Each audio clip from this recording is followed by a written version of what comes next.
आदरणीय संत समाज, सज्जनों और देवियों, हम सब जीवन भर धुआं के धरहरा में बैठे रहते हैं। धरहरा कहते हैं लाट को।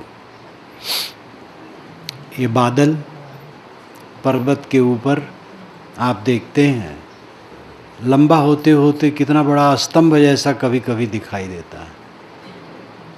ये धरहरा, धुआं का धरहरा, बादल का धरहरा,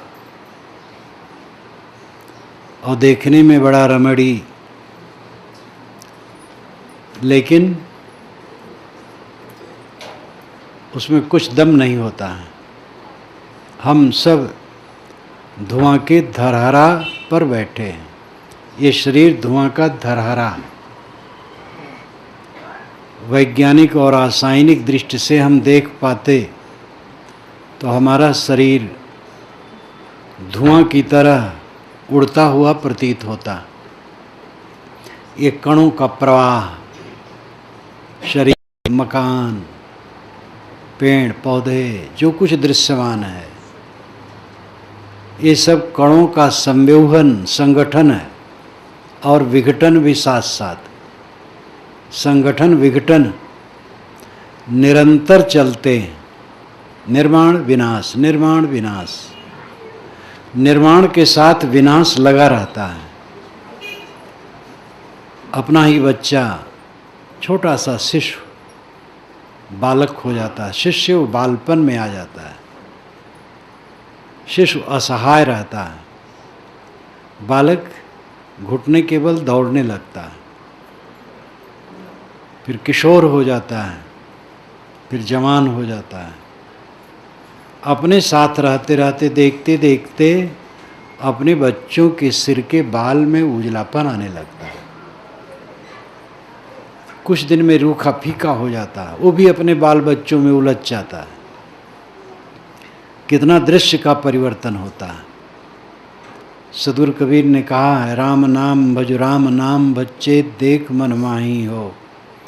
लक्ष करोड़ जोर धन गाड़े, चलत डोलावत बाही हो।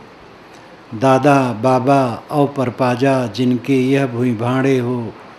आंधर भये हियहु की फूटी, तिन काहे सब छाड़े हो।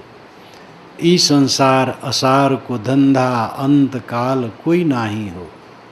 उपजत विनसत वार न लागे, ज्यों बादर की छाही हो। नाता गोता कुल कुटुंब सब इनकर कौन बड़ाई हो।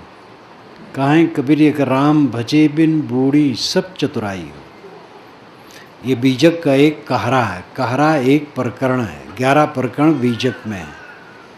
कहरा, बेल, बसंत, चाचर, हिडोल। कबीर साहब उच्च ज्ञानी थे और लोक चतुर और व्यवहार कुशल भी थे। ग्राम्य गीत, लोक गीत में उन्होंने कई प्रकरण रचे हैं। चाचर, बेल, बिरहुली, बसंत, कहरा, हिडोला, और सब ज्ञान से भरे हैं। कहरा में एक कहरा यह है, राम नाम भज, राम नाम भज, चेत देख मन माही हो। कल आपसे मैंने कल कहा था कि कबीर साहब जो अपनी वाणी बोल रहे थे, उसके 500 वर्ष पूर्व से राम नाम जप आरंभ था।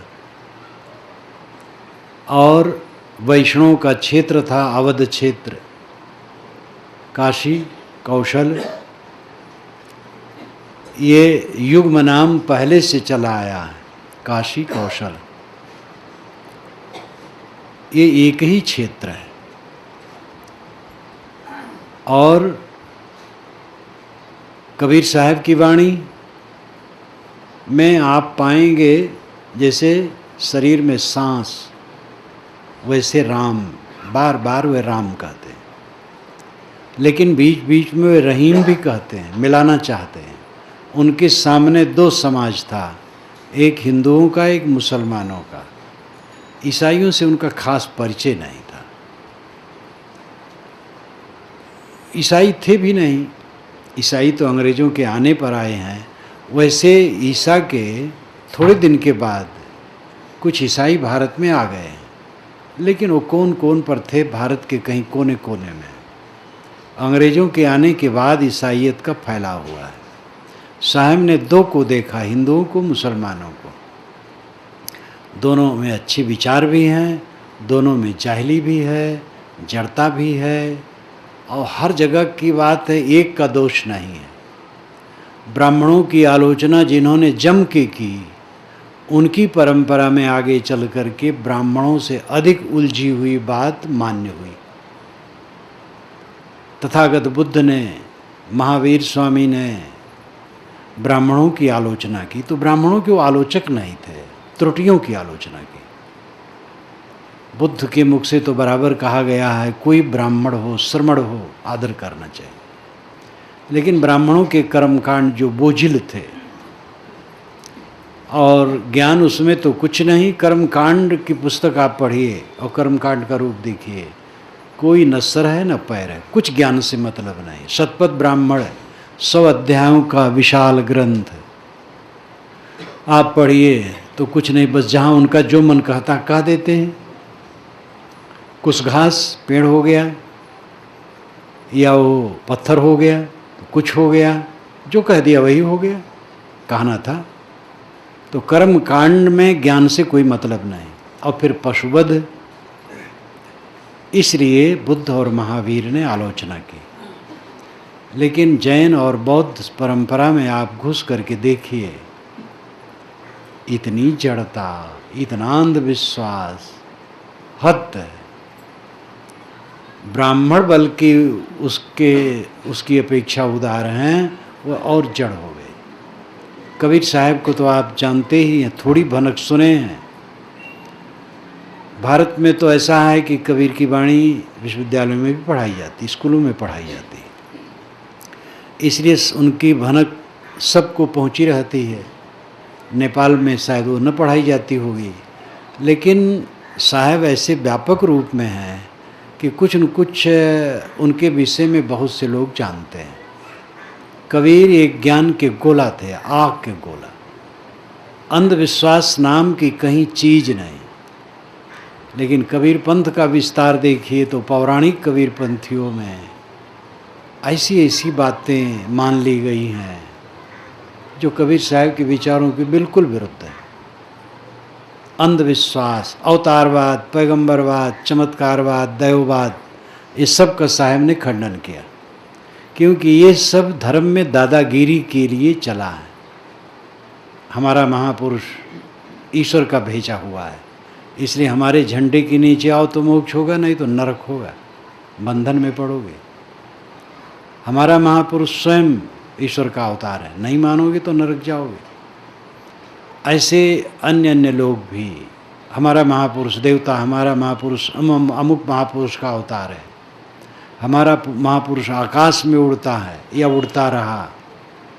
चमत्कारी बात, दैववाद, चमत्कारी बात, पैगंबरवाद और अवतारवाद, ये दादागिरी के लिए प्रचलित है, तथ्य नहीं है। और इसमें हिंसा है, क्योंकि जो जिसको अवतार मान लेता है उसको न मानने वालों को वो नास्तिक कहता है। उसे विवेक विचार से मतलब नहीं है। हमारे अवतार को जो नहीं मानता वो नास्तिक है। भारतीय परंपरा के मूल में अवतार नहीं, चारों वेदों में अवतार की गंध नहीं, पैगंबरवाद की गंध नहीं। ये भी विशेषता है वेदों में कि जैसा पुराणों में चमत्कार है, उनका चमत्कार नहीं है। वे प्राकृतिक शक्तियों की प्रार्थना करते हैं और उससे सब कुछ पाना चाहते हैं, इतने भर है। लेकिन ऐसे चमत्कारी वो नहीं है। इसलिए हम तो देखते हैं कि वैदिक विचारक कितने अच्छे थे, पीछे कितना गड़बड़ाया गया। तो इस प्रकार जहाँ जहाँ वेदों में कहीं नहीं लिखा गया है कि हमारे संप्रदाय में जो नहीं रहेगा वो नरक में जाएगा, उपनिषदों में कहीं नहीं लिखा है। इसलिए अवतारवाद, चमत्कारवाद, पैगंबरवाद से रहित जो वैदिक परंपरा का उपनिषद चिंतन है, निर्मल है। अवतारवाद की कल्पना उत्तारवाद की प्रतिक्रिया में हुई है। बुद्ध और महावीर को जैनों बौद्धों ने उत्तार के रूप में रखा। उत्तार कहते ऊपर उठना, अवतार कहते नीचे उतरना। तो बुद्ध और महावीर साधारण जीव थे, लेकिन वो बोध वैराग ज्ञान से परिपक्व होते होते नीचे से ऊपर उठते उठते इतने उठ गए कि पूर्ण पुरुष हो गए। निश्चित है दोनों महान थे, लेकिन उनके पीछे उनको भगवान बना दिया गया, बहुत कुछ बनाया गया। यहाँ तक कि बुद्ध को कह दिया गया सृष्टि रचयिता भी कहा गया है। ऐसे भी वचन है, ये कहा गया है बुद्ध कभी धरती पर आए नहीं, उनकी छाया आई है, तुषित लोक में वे सदैव निवास किए। तो ये सब बातें बताई गई हैं। उत्तारवाद, फिर पीछे उनकी मूर्तियाँ बनी और खूब प्रचार हुआ। तब तक ब्राह्मणों का कर्मकांड हवन तर्पण स्वाहा स्वाहा था। तो इसलिए हिंदू समाज बौद्ध जैन में काफ़ी दीक्षित हुआ। तब पंडितों को लगा, फिर उन्होंने नए नए पुराण खूब बनाए, काव्यों में महाकाव्यों में लिखा, खूब महिमाएं लिखी। उससे हिंदू समाज की तरफ जनता लौटी और ये अवतारवाद कहे। इनका जीव तो साधारण जीव था बुद्ध महावीर, और बहुत मेहनत करने के बाद तपस्या करते करते ऊपर उठा। हमारा तो परब्रह्म परमात्मा अनंत ब्रह्मांड नायक ईश्वर अपने गुणों को घटा करके दुनिया में आ गया, और वो तो जब चाहे कुछ कर दे। ये बुद्ध महावीर साधारण जीव तपस्वी हैं बस। हमारा भगवान तो अनंत ब्रह्मांड नायक है, वो अवतार लिया, उतर आया, उसकी शरण में जाओ, जो चाहो वो हो जाए। ये अवतारवाद की कल्पना होगी। अवतारवाद वैसे मत्स्य कच्छप इत्यादि का तो पहले हो गया था, लेकिन इसका कोई मूल्य नहीं था। उपासना के रूप में कृष्ण के विषय में पहले कहा गया है, वासुदेव कृष्ण। इनके विषय में धारणा ईसा के भी पूर्व है। गीता ईसा के पूर्व बनना शुरू हुई है और ईसा के 400-500 वर्ष बाद तक बनती रही, बीच बीच में उसमें प्रक्षेप आते रहे। तो श्री कृष्ण अवतार के रूप में मान लिए गए हैं ईसा के 400 वर्ष पहले, और श्री राम पूर्ण अवतार माने गए हैं ईसा के 1200 वर्ष बाद। इतना अंतर हुआ है।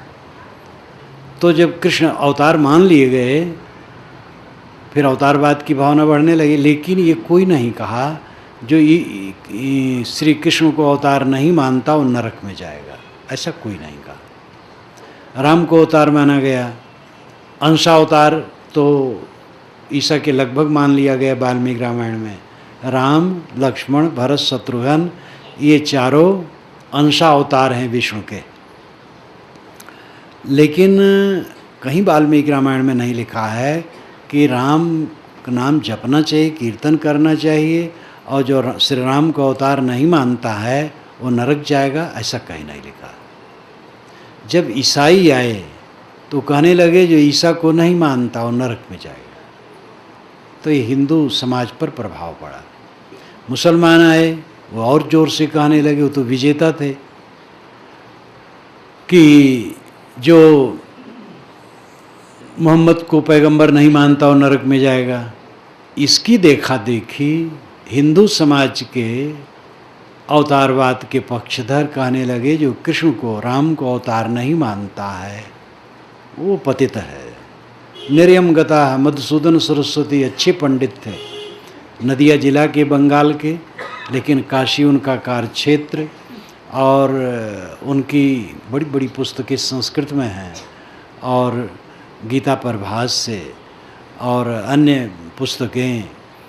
पंडित संप्रदाय में मधुसूदन सरस्वती को लोग जानते हैं खूब।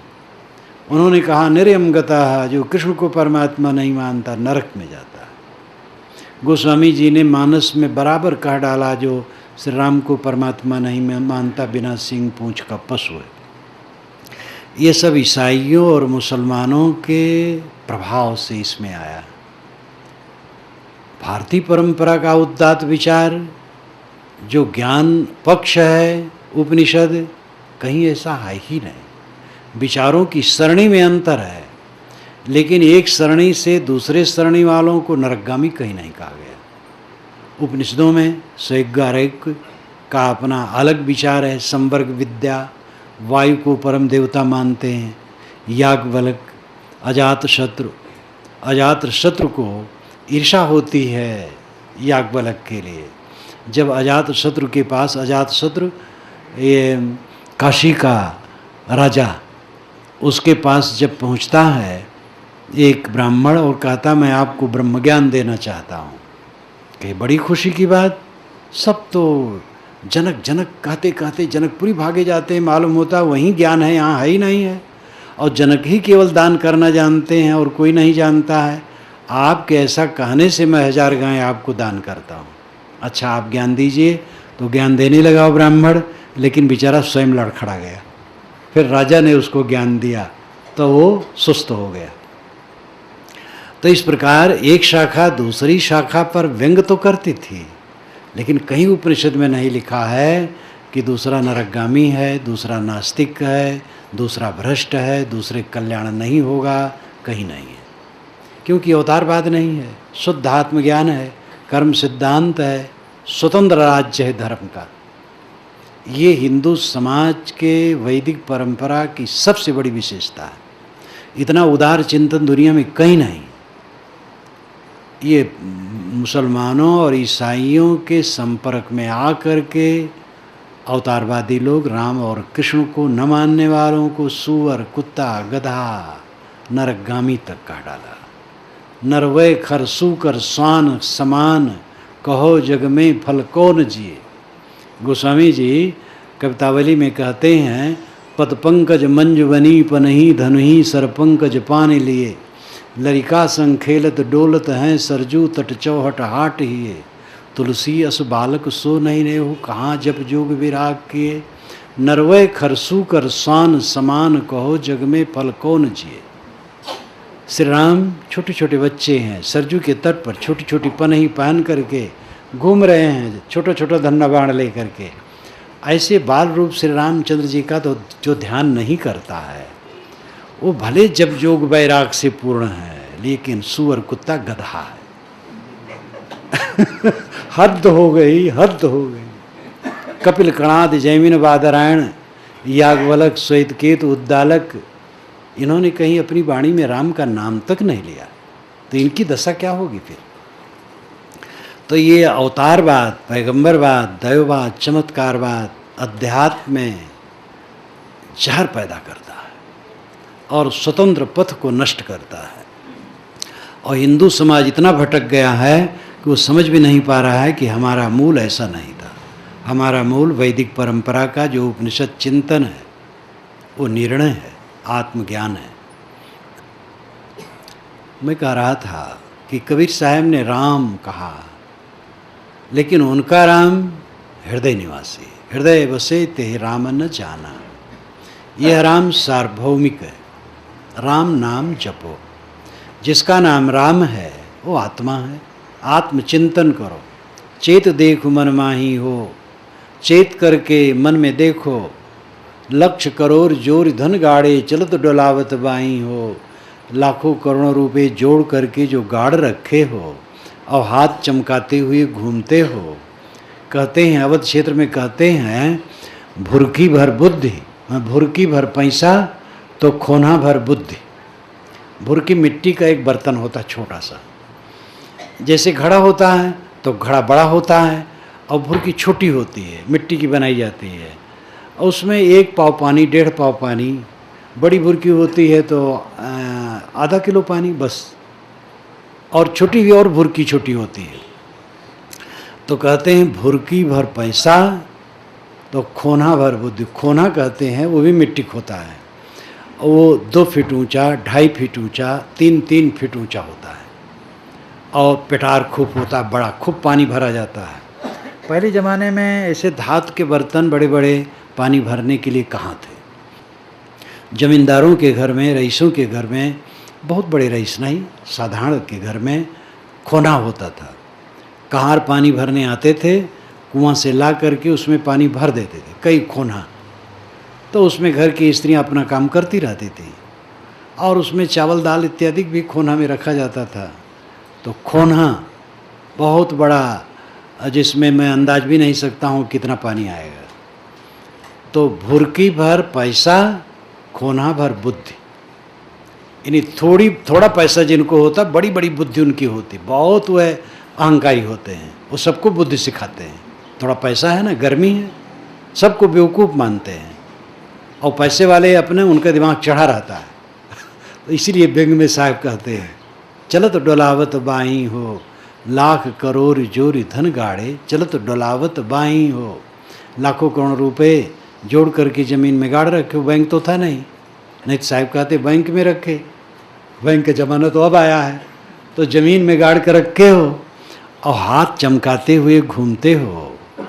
दादा बाबा औ परपाजा, जिनके यह भूई भाड़े हो।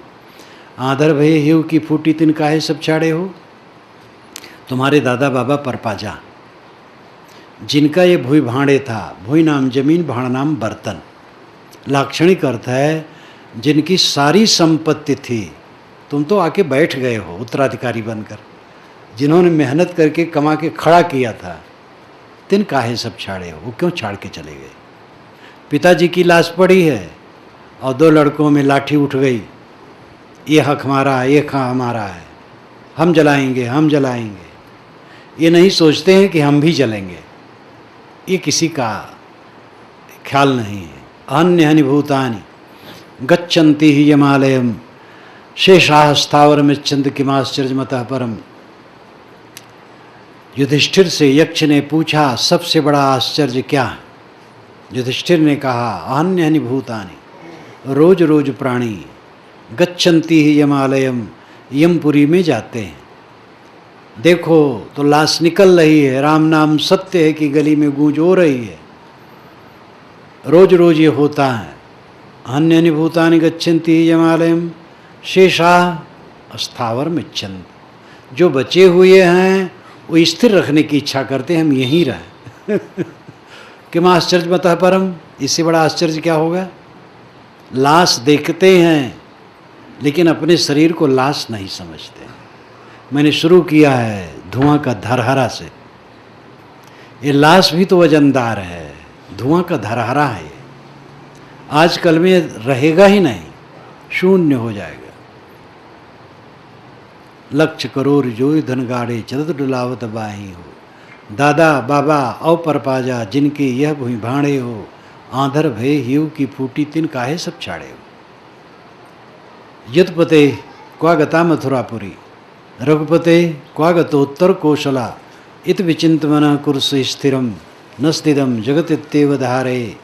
यदपत श्री कृष्ण महाराज के मथुरा का ऐश्वर्य कहाँ गया। रघुपत श्री रामचंद्र जी के उत्तर कौशल का ऐश्वर्य कहाँ गया।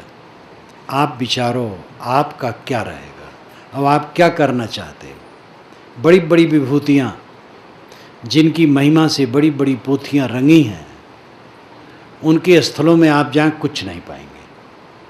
अयोध्या में हनुमानगढ़ी के पीछे जो टीला है, वहीं श्री राम हॉस्पिटल है हनुमानगढ़ी के दक्षिण तरफ, और श्री राम हॉस्पिटल से लगा वो टीला है पश्चिम तरफ। वहीं पास में जन्मभूमि का है, जो आजकल राजनेताओं ने एक बड़ा भारी राजनीति का अड्डा बना लिया है। तो पुरातत्व विभाग वालों ने वहाँ खुदाई की पता लगाने के लिए।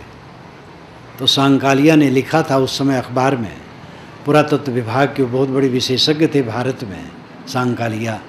तो उन्होंने स्वयं लिखा था अखबार में, मैं पढ़ा था उस समय, कि कई वैष्णव साधु आए और बड़े गुस्से में थे और कहे, आप लोग यहाँ खोद करके यही सिद्ध करोगे कि यहाँ का इतिहास कुल 2500 वर्ष का है, और क्या करोगे। तो उनसे मैंने कहा कि अगर महाराज राम का इतिहास कई करोड़ वर्ष सिद्ध हो जाए पुराना, तो क्या हमारी श्रद्धा उनके लिए बढ़ जाएगी। श्रद्धा तो वैसी ही रहेगी चाहे जब की हो। समझाया, चले गए। तो उन्होंने व्यंग में लिखा, अच्छा हुआ दंड मुंड सम्मेलन नहीं हुआ। दंड मुंड सम्मेलन यानी डंडा उन्होंने हमारे मूड पर नहीं मारा, सिर पर नहीं मारा। अयोध्या के बैरागी तो जो जानते हो जानते हैं। तो कहे दंड मुंड सम्मेलन नहीं हुआ, यही अच्छा हुआ।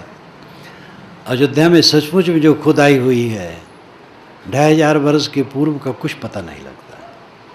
ये मिट्टी सब खा जाती है। मैं जामनगर में था, गुजरात में, सौराष्ट्र में, तो वहाँ शमशान गृह बड़ा अच्छा बना हुआ है, जहाँ विद्युत ताप गृह है। तो वहाँ पर एक खेत है जिसमें नवजात शिशुओं को दफनाया जाता है जो वर्ष भर के हैं। तो उन्होंने बताया कि महाराज जब दफना, तमाम कब्रें बनी थी, कहे दफना देते हैं, पूरा भरा रहता है, तो उधर से फिर उसी को खोद करके फिर वहाँ दफनाते हैं। 1 बरस के बाद उसमें कुछ पता नहीं लगता कि इसमें कुछ रखे थे। जो शिशु हैं, साल भर के 2 साल के शिशु, गाड़ देते हैं और साल भर के बाद वहाँ खोदो तो कुछ पता ही नहीं लगता यहाँ कुछ रखा था, माटी खा जाती है। 100 बरस के पहले का किसका क्या है, और 100 बरस कितना होता है। काल अनादि और अनंत है। काल कब से है, समय कब से है, अनादि से है। अनादि जिसका आरंभ नहीं हुआ है, हमारा दिमाग वहाँ पहुँच ही नहीं सकता है। और अनंत है, कब तक रहेगा, अनंत है। देश और काल दोनों अनादि और अनंत है। एक हवाई जहाज़ पर आप बैठे हैं और 1 सेकंड में 1 करोड़ किलोमीटर वो चलता हो और 10 अरब युग आप चलते रहें, तो क्या देश का अंत हो जाएगा? देश अनंत है, काल अनंत है। इस अनंत देश काल में जो मेरा कुछ माना है वो क्या है? एक कण से भी कम है। इसीलिए कबीर साहब ने कहा है कहो तो है नहीं, नहीं कहा ना जाए, हाँ नाही के बीच में साहेब रहा समाए। ये सब समाज कहूँ कि है तो कैसे कहूँ है, नहीं रहता है। तब की बार आया था, हमारे दहने श्री आज्ञा साहब बैठते थे, श्री संत शरण साहब बैठते थे।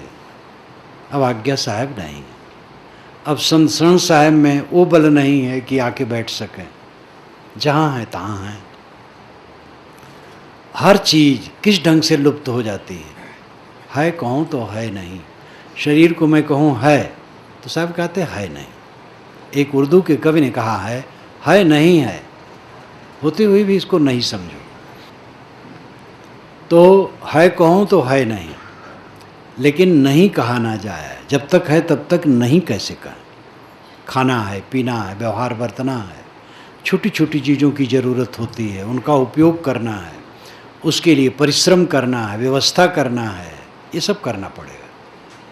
लेकिन नहीं को भी देखते रहिए। हम लोगों की भूल सबसे ज़्यादा क्या है केवल देखते हैं, ये है, नहीं पर ख्याल ही नहीं जाता है। नहीं पर कोई ख्याल कराए तो कहते चुप रहो, अशुभ न कहो। अगर किसी जन्मदिन पर और विवाह के समय कोई किसी की मौत की याद करे तो कहते अशुभ बोलते हो, चुप रहो। शुभ क्या है? जन्म और विवाह। जन्म तो स्वाभाविक होता है, जीव का कर्म बस। विवाह तो शराब पिलाया जाता है वहाँ। दुल्हा और दुल्हन बना दी एक दिन के लिए, बस एक ही दिन दुल्हा दुल्हन, बस दूसरे दिन न कोई दुल्हा कहे ना दुल्ही। अब ये बूढ़ों से पूछो, कोई पूछे कि बाबा जब आप दूल्हा बने थे आज कैसे लगता है, तो चिढ़ जाएगा बेचारा। तो ये सारा रंग कितना क्षणिक है नहीं। नहीं पर ध्यान दो, है कितना? कण बराबर। और नहीं है कितना? एवरेस्ट चोटी के बराबर। नहीं है अनंत काल के लिए शरीर नहीं है, और है कुछ समय के लिए है। मेरा शरीर इतने दिन का है तो बता सकते हैं, लेकिन आगे कब तक रहेगा नहीं बता सकते हैं। इतना पक्का है कि कुछ ही दिन में खो जाएगा। लेकिन जब खो जाएगा तो कब तक के लिए खो जाएगा? अनंत काल के लिए। जो कुछ हम लोगों का है वो अंत में शून्य हो जाएगा। इसीलिए तथागत बुद्ध ने कहा जो शून्य को देखता है वो निर्वाण को देखता है। तो लोगों ने अर्थ कर लिया कि आत्मा ही शून्य है। शून्य को देखने वाला खुद शून्य नहीं है। श्री पूर्ण साहब ने कहा शून्य ही जाने शून्य न हुई। जो शून्य को जानता हो शून्य नहीं होता है। तो उन्होंने कहा जो शून्य को देखता है वो निर्वाण को देखता है, जो अपनी सारी उपलब्धियों के शून्य के रूप में देखता है वो शांति को देखता है, वही निर्वाण है।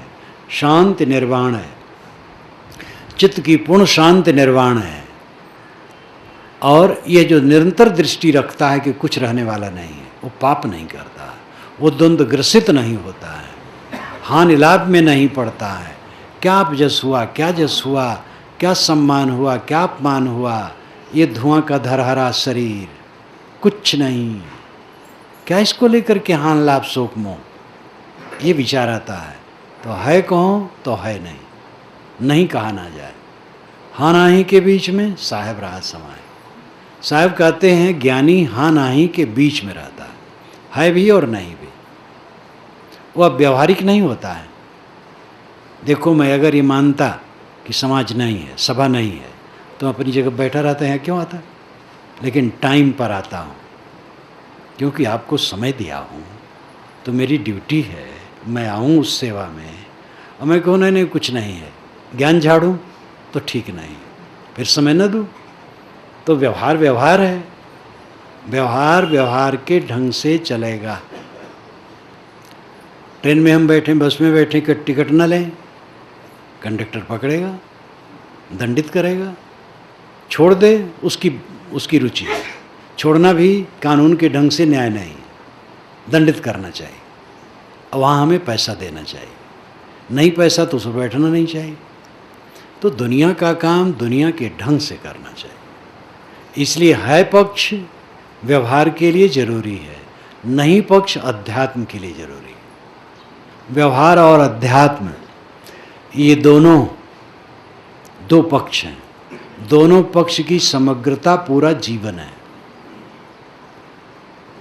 जो दोनों को समझता है और विवेक से काम करता है, वो स्वयं प्रकाशित रहता है और लोगों को प्रकाश देता है। जो एकांगी हो जाता है उसका व्यवहार भी ठीक नहीं रहता, परमार्थ भी ठीक नहीं रहता। कितने साधु हैं एकांगी, गाली देते रहते हैं। उनके पास जाओ तो उल्टा पलटा बकेंगे, वो अपने आप को बड़ा वैरागवान सिद्ध करेंगे, ऊट पटांग। तो वो सम्यक नहीं है। जो सम्यक होते हैं ऊट पटांग नहीं होते, दोनों को समझते हैं। तो सब कुछ क्षणभंगुर है। दादा बाबा और परपाजा जिनके यह भूमि भाड़े हो, आंधर भय हेव की फूटी तिन काहे सब छाड़े हो। क्यों छोड़ करके चले गए? ई संसार असार को धंधा अंत काल कोई नहीं हो। ये संसार असार का धंधा है, अंत काल में किसी का कुछ नहीं है। प्याज के छिलके उतारते जाइए, उतारते उतारते छिलके छिलके हो गए, अंत में कुछ नहीं मिलेगा। जीवन की यही दशा है। जवानों को भ्रम रहता है, आज नहीं तो आगे सुख मिलेगा, इसलिए जवान भ्रम में जीते हैं। ज्ञानी को मैं नहीं कहता हूँ। शंकराचार्य जवान थे, 32 वर्ष में शरीर छोड़ दिए थे, लेकिन उन्होंने कहा जगत तीनों काल में है ही नहीं। वो भी एक अति था, वो दार्शनिक चक्कर था, उसको यहाँ नहीं लाना है, लेकिन वैराग्यवान थे। देह का अभाव, जगत का अभाव, विषयों का अभाव, आत्मज्ञान में लीन हो, बारंबार उन्होंने कहा। श्री पूर्ण साहब कबीर पंथ के महान संत, वो भी 32 वर्ष की उम्र में शरीर छोड़ दिए। बीजक का भाष्य उन्होंने किया, मौलिक ग्रंथ रचे। वो कबीर पंथ के पारक सिद्धांत के तो श्री पूर्ण साहब और निर्मल साहब ये दोनों शंकराचार्य हैं। थोड़ी थोड़ी उम्र में शरीर छोड़ दिए और महान ज्ञानवान थे। आज भी कम उम्र में ज़्यादातर साधु होते हैं। तो उम्र से केवल मतलब नहीं है, लेकिन सामान्य रूप में कम उम्र में जिनको ज्ञान नहीं है, तो उनको ये पता नहीं लगता है कि दुनिया कैसी है। उनको लगता है सुख की बहिया आ रही है, आज नहीं तो कल मिलेगी। इसी में देखते देखते बाल पकने लगते हैं, चाम में झुर्रियाँ आने लगती हैं। तब धीरे धीरे पता लगता है कि हम धोखे में थे, मिला उला कुछ नहीं। और बुढ़ापा तक पहुँचते पहुँचते तो हो जाता है जैसे हारा हुआ जुआरी घर के एक कोने में बैठ जाए और बेचारा पछताए, या मुकदमा हार जाए कोई, तब उसकी दशा जो होती है, बूढ़ों की दशा यही होती है। बूढ़ों की विजय जब होगी तब होगी जब वे जीवन मुक्ति के पथ पर चले। शरीर बुढ़ाए, मन बुढ़ाए। शरीर को प्रकृति वृद्ध करती है, मन को वृद्ध नहीं करती है। मन को विवेक द्वारा आपको वृद्ध करना पड़ेगा। शरीर को प्रकृति पकाती है, आपके अनचाहे बाल उजले होने लगते हैं। शौकीन लोगों की मूछ में जब बाल उजले होते हैं तो उखाड़ देते हैं, और ज़्यादा उजले होते हैं तो कैंची से काट के निकाल देते हैं, और ज़्यादा उजले होते हैं तो दवाई लगाते हैं, खूब काला किए रहते हैं। लेकिन नीचे से उजला उजला निकलता है तो पता लग जाता है। कितने लोगों के बाल तो ऐसे होते जैसे झुलसे हुए हैं, आधा उजला, कुछ उजला है, कुछ लाल हो गया है, कुछ काला है, तो झुलसा हुआ। ये सब तमाशा में न पड़ो।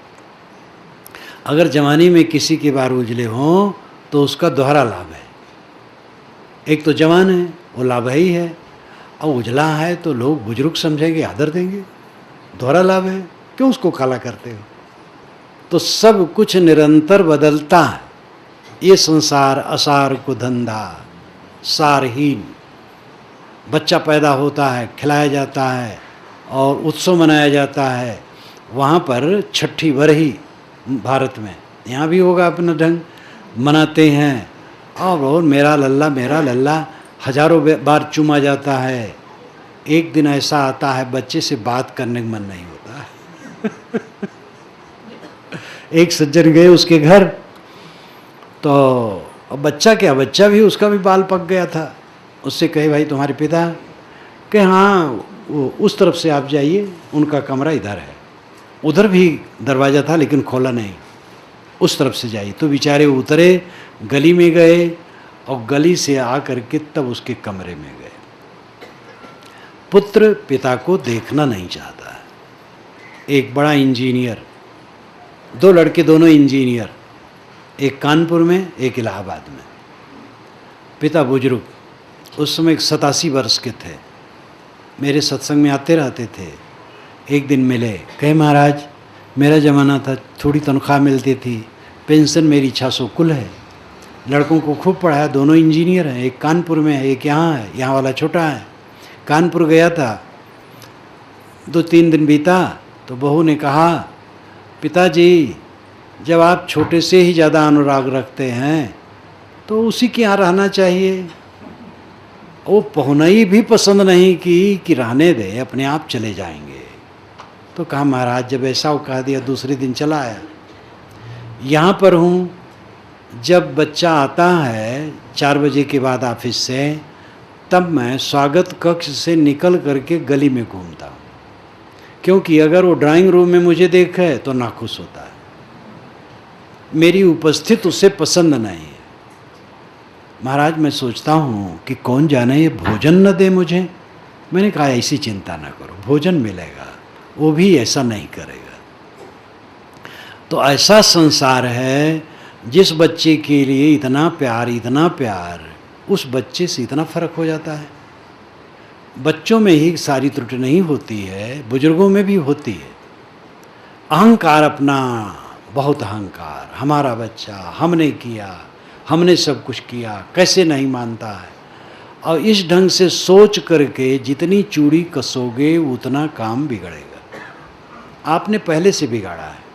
जब आप मालिक थे और वो किशोर था, तभी से उसको कट कहने लगे, क्योंकि किशोर अवस्था में भी आदमी का मन कुछ और हो जाता है, तो ढंग से नहीं चलता लगता है। लेकिन सोचना चाहिए कि उम्र है, प्यार देना चाहिए। माँ बाप प्यार आगे चल कर के कम दे पाते हैं, उनका अहंकार जग जाता है, तो जितना वो कड़ा करते हैं लड़के के मन में उतनी प्रतिक्रिया होती है। अच्छे लड़कों का मन भी उदास हो जाता है, और उदास हो जाता है तब फिर सब रंग में भंग हो जाता है। बहू घर में आएगी तो ये माताएं थोड़े दिन भले प्यार कर लें, पीछे तो ये बहू है, बेटी का प्यार। बेटी अपने खून की है, बहू अपने खून की नहीं है। और कई घरों में बेटी और बहू, बेटी और माँ एक तरफ और बहू एक तरफ, दल बन गया। लेकिन ये विकार जो ननद ने किया वो अपने ससुराल में जाएगी और यहाँ सेवा करने वाली आपकी बुढ़ापा में बहू रहेगी। बहू को आपने बेटी नहीं माना, अब आपकी बेटी तो गई, तो क्या होगा बुढ़ापा में। इसलिए हर माता सावधान हो, बहू बेटी है, बहू को बेटी समझो, उसको प्यार दो। समझ लो आपकी मलकई थोड़े दिन रहेगी, जहाँ बूढ़ी हुई एक तरफ बैठ जाओगी, और जो आपकी बहू आज है वही मलकिन बनेगी, तो सारा बदला चुकाएगी अगर अच्छा व्यवहार आज नहीं करोगी तो। इसलिए अच्छा व्यवहार करो। लेकिन अगर अपने सास को कष्ट देगी तो उसकी बहू उसको कष्ट देगी। ये तो एक चक्र है, एक जगह एक चक्र घूमता था बड़ी तेजी से, तो जो कोई कहे क्या है उसके सिर पर आ जाता था। तो ये चक्र और कुछ नहीं है, ये समय का चक्र है, सबके ऊपर आता है। आदर करने वाला आदर पाता है, सेवा करने वाला सेवा पाता है। जो अनादर और तिरस्कार करेगा वो स्वयं कलुषित हो जाएगा और उसके लिए व्यवहार भी खराब हो जाएगा। सुंदर बर्ताव सबके साथ करो, प्रेम का बर्ताव करो। ई संसार असार को धंधा, अंतकाल कोई नाही हो। ये संसार सारहीन है, अंत में कुछ नहीं।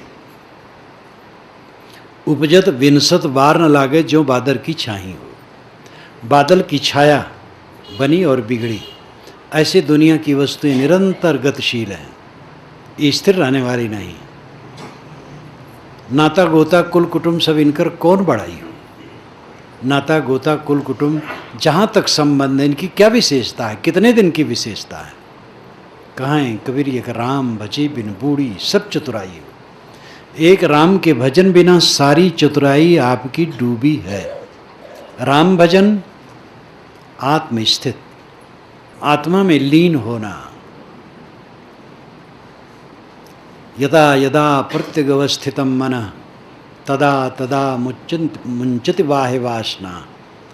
निशेष मोक्षे सति वासनानाम आत्मानुभूति प्रतिबंध शून्य। ये स्वामी शंकराचार्य कहते हैं विवेक चूड़ामणि में। यदा यदा प्रत्यगवस्थितम मनः, यदा यदा जैसे जैसे, प्रत्यक अवस्थितम मनः भीतर मन होता जाता है, जितना जितना मन आत्म केंद्रित होता जाता है, तदा तदा मुंचति बाह्य वासना, वैसे वैसे बाहरी वासनाएं कटने लगती, छूटने लगती। निशेष मोक्षे सति वासना नाम, सारी वासनाएं जब छूट गई, आत्मानुभूति प्रतिबंध शून्य, तब आत्मा का अनुभव प्रतिबंध शून्य होता है। क्लेश रहित, द्वंद्व रहित, लगाव रहित परम शांति मन में होती है।